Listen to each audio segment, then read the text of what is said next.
Hello everyone and welcome back to Affinity for Commander. My name is Alex and today we're going to be having a rad time. A bad joke I know, but it will definitely stop some people from milling around. Okay, I will stop now. But as always, if you like any of the cards I'm going to be talking about here, or even wish to purchase the full deck list for yourself, then be sure to use any of our lovely affiliate links in the description box below. It doesn't cost you anything extra, but it really helps the channel out quite a lot. And as always, any prices you see here in this video today are taken from the fabulous cardmarket.com. And you can find the list for both the Precon and our upgraded version over on TCGHome. And for today's video, we are going to be taking a look at how we're going to go from this to this. But just before that, let's take a look at our mutant commander. The Wise Mothman is a legendary insect mutant for 1 generic, 1 black, 1 green and 1 blue. They are a 3/3 flyer and read, whenever the Wise Mothman enters the battlefield or attacks, each player gets a rad counter. Whenever one or more non-land cards are milled, put a +1/+1 counter on each of the X target creatures, where X is the number of non-land cards milled this way. Okay, so firstly, let's go over what rad counters actually do. Essentially, at the beginning of your pre-combat main phase, you're going to mill a number of cards equal to the number of rad counters you have. And for each non-land card you mill, you're going to lose 1 life, and you'll also lose 1 rad counter. So for example, let's say you have 5 rad counters. Go to your pre-combat main phase, you will mill 5 cards. If, let's say, 3 of them are non-land cards, then you lose 3 life, and you remove 3 of your rad counters, leaving you with 2, to then, when you get back around to your turn, you'll mill 2, assuming you don't get any more. This combined with Mothman's other effect of distributing +1/+1 counters among X number of our creatures per number of non-land cards milled gives us a very clear direction for the deck to go in. And as a point, this ability means we put a single counter on each of up to X creatures, not just all of them on 1 creature. So it's a go wide, not a Voltron. So let's start by taking out 10 cards from the deck to make room for some new non-land cards. First up is Agent Frank Horgan, who he's just too big. For 7 mana, I'm going to be proliferating twice, okay, but that does require me to have my creatures out and have them to have counters on them. And yes, I know that should be pretty much my bread and butter for this deck, but I'm just really not feeling the idea of regardless, making sure I have to have something out to make a card even slightly worth it. He's just too high mana for me for this deck. Speaking of jumping through hoops to have a card's main impact, Harold and Bob, the first Newmans, are 3/3 for 3 with Vigilance and Reach. Okay, but importantly, what we really want is to have that die trigger for him to come back as an aura enchantment, stick it on land, and help us ramp magnificently. However, this deck has absolutely no synergy with a card's dying trigger. There's no altars in this deck, and I'm not putting them in. Now, if the card had said, when they go to the graveyard from anywhere, that would have been good, but it's not. It's dies, so, they're out. Piper Wright is the next card to come out, who does have a sort of decent means of card advantage with creating clues per the amount of damage she generates. There are, however, a few major problems with this. i.e. she only has 1 power to start with, and she has absolutely no evasion, so being able to hit an opponent after sort of turn 3 or 4 goes from hard to next to impossible. Now yes, I'm aware we should be buffing her with Mothman's ability and other counter synergies, so that when she does hit someone we generate a bunch of clues. But again, that's a lot of work to generate clues, which are again themselves not card advantage. If she said draw cards on combat damage, or if she had some manner of evasion, skulk, shadow, something, then fair enough. But she doesn't. So, out you go. Now the next card to take out is one from a cycle of cards I actually genuinely really like, but it just doesn't have a place here, and that is the Strength Bobblehead. It's a great little 3 mana dog, but the ability is way too high costing, and again, only sorcery speed. If you have loads of bobbleheads in the deck, maybe headed by Bruticlad, so we can make more of them, then their abilities are well worth it. But when you've only got 1 in the deck, nah. Next is a card I would definitely put in a list of budget Crater Huff alternatives, but me and this card have just never gotten along, and that is Biomass Mutation. Because whilst the card is incredibly flavorful, and can be a really good combat trick to buff your board when someone's coming in for a big strike against you, or could be on your turn dumping in a bunch of mana to make your guys huge, it doesn't give them all important keywords. No vigilance, there's no tramples, no flying like other Crater Huff alternatives give, at which point I kind of question what's the point. And quite frankly, there are just better spells.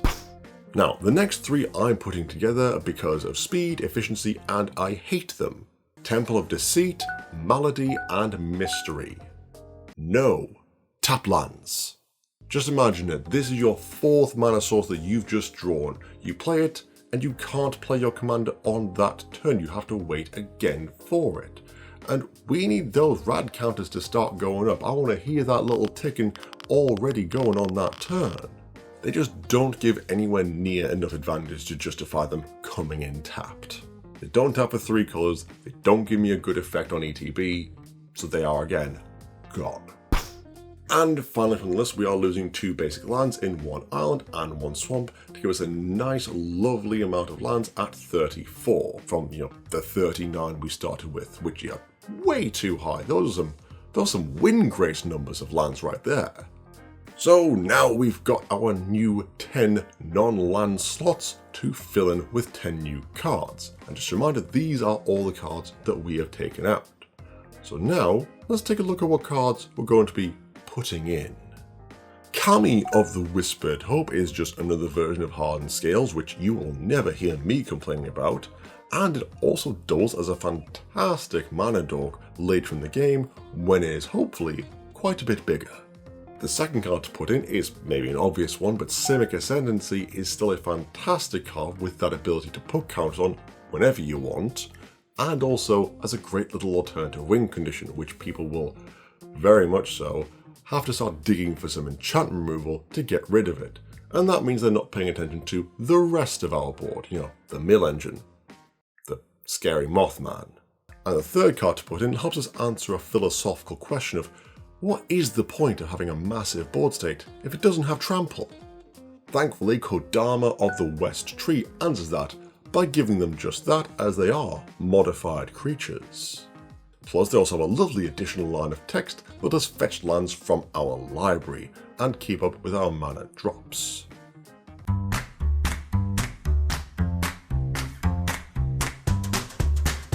At number 4, we have another amazing legendary creature, and that is Muldrotha the Grave Tide.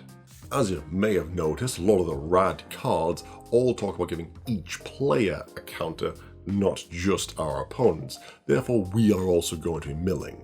And wouldn't it just be a lovely bit of advantage for us to be able to play all those cards from our graveyards, whereas our opponents get to watch all their win conditions and pet favourites just get put straight into the grave. And it is at this point we have to remember that we are in fact in blue, so time for a counterspell. Repulsive Mutation, beyond being incredibly flavorful, also allows us to buff one of our already big creatures and then ask one of our opponents to pay just a tiny 6 mana more for that spell. Now, the next two I'm putting together because, well, I've noticed we've already got a lot of Proliferate going on in the deck. And you know how I feel about alternative win conditions. So I'm going to recommend just a splash, a smidgen, a dash of Infect. It's just literally 2 cards. Triumph of the Hordes for a lovely +1/+1 buff to all of our creatures, and Trample, and Tainted Strike for a lovely 1 mana card that gives a +1/+1 buff. And this is the important bit, it's not a case of sat there and calculating, oh my god, can I hit everyone, can kill everyone immediately with a lovely 10 infect damage? No. Because the cards we've got, like Atomize, Recon Craft Theta, or Rad Storm, we just need to hit them once, and then we can start proliferating those counters up and up and up, while we're simultaneously proliferating our board's +1/+1 counters and our opponent's rad counters. Our next card to swap out is hopefully a lovely one-side board wipe in Wave Goodbye, a lovely blue sorcery that bounces all creatures that do not have the fortune to have a +1/+1 counter on them. This, as stated, should hopefully serve as a lovely one-sided board wipe to bounce all of our opponent's creatures and let us get in for some good damage. For the next card swapping is a card I understand why they couldn't put in the deck because it's got the word Tezzeret in it, but Tezzeret's Gambit is still a lovely draw card that has the word Proliferate on it, which, let's be real here, no one has ever paid 4 mana for this card. And the final non-land card I'm going to recommend to put into Mutant Menace is the fantastic Mythos of Brokas, a card that we of course will be paying Sultai for, and essentially functions as an entomb and then lets us get back 2 cards from our grave to our hand, which I cannot understand why this is not seeing more play. Everyone and their mother runs Eternal Witness and Entomb, and this card does both of those effects and gives you an additional card from your graveyard to hand. It is genuinely great, and I love it quite a lot. Now, considering this is a Precon, we are going to have to be messing with the mana base just a little smidgen, just adding in some cards that should hopefully give us a bit more of a benefit. Cards like Bajuka Bog to make sure that if we're against a graveyard deck, then all that, lovely reanimation targets can just be exiled forever. Khan's Bastion to be able to give more and more +1/+1 counters once they're started to flow. Nephelia Drowning, just that little bit more mill at instant speed, and also just in case anyone's scryed something at the top or tutored to the top and we get to a mill it straight away before they draw it. And the final card to add is one from the 40k decks, Entomb Fortress, a just straight land that lets us reanimate something from our graveyard directly onto the battlefield. When worlds collide. And they've both got power armor in them. Now for these lands, obviously that goes over our 10 allotted slots, so personally I'd recommend taking out one of the basics, or if you really don't like the new filter-ish kind of lands, then one of those. Highly recommend keeping in the Expanse and the Wilds though, simply because with Muldrotha we get to play them over and over and over again. And from this we've now taken our Mutant Menace, and for the few more visual people, these are the 10 cards we've taken out. And these are the 10 non-land cards that I've swapped in, plus the 4 lands. Now, if you recall from my previous video upon the Fallout Commanders, I called it when it came out, and that is the fact that the Wireless Mothman is an amazing commander and the deck has not disappointed. It's incredibly flavorful and really strong, with Mothman having both an ETB and on-attack trigger, and just flowing counters like they're going out of style. Plus, it's got a giant sloth in it. What more do you want? I absolutely love this deck and cannot wait for it to be my mill deck. And can't also wait for someone to arrogantly tell me that they can't be milled out because they've got an Eldrazi Titan in their deck, only to slowly choke on poison. It's the little things, really. And that'll be it for the end of the video, guys. Thank you so much for watching. What are your favourite cards from the Fallout decks? Or what would you add to the Mutant Menace deck? Let me know in the comments below. We read every single one of them. And as always, this video and all Affinity Commander content is made possible thanks to the support of our amazing patrons. You guys are truly awesome. If you too would like to become a patron of the channel and get access to exclusive EDH related rewards, then be sure to check out our link in the description box. You can also support the channel in a few other quick and easy ways, liking this video, subscribing, commenting, or sharing it on your preferred social media platform. But that'll be it for now, guys. As always, I've been Alex, and I'll see you next time.